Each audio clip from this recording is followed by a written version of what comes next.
okay, this message isn't working so well, let's stop using that, or let's replace that with this other one. That's where the batch data will really help you out, looking at it like on that micro level.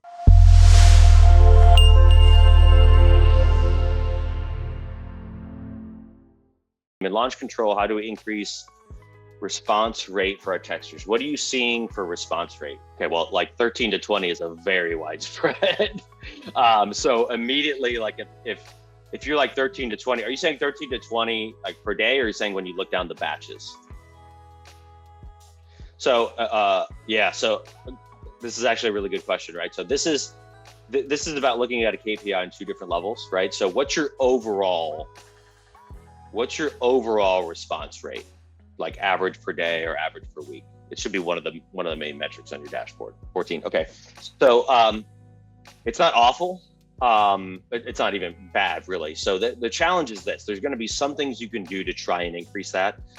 There's going to be some that it's just going to happen because of some carrier stuff. There's just so much stuff, so many unknown little pieces inside there. So what I would say is this: take action on the data that you have and the things you can control. Immediately when, so let's reframe the question, right? Because we want to look at it the right way. So back to your original question: how do we increase response rate for our textures, right? Okay, so response rate, the metric you're trying to move is that 14%. It may only move to like 14 and a half, but that's fine because it's a volume game there, right? So like the metric you're trying to move is the 14%. How do you move the 14%? Well, if you have a bunch of batches that are between 13 and 20%, the simple answer is get rid of anything at 13 and the 14 will move up, then get rid of anything at 14 and that'll move up, right? So you kind of already know that, but I'm breaking it down this way because you have to kind of think, like, break this down of the pieces that you solve in the problem and how to read these KPIs, because it'll direct you into like where to take action.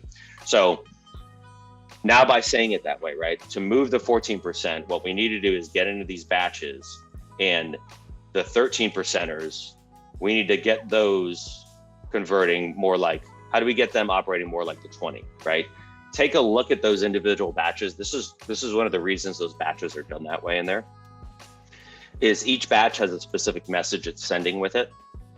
If you look at them, some of those batches, this isn't always true, but you, again, control the pieces you can.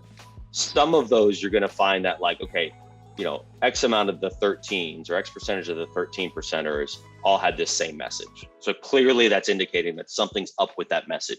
It may be the verbiage.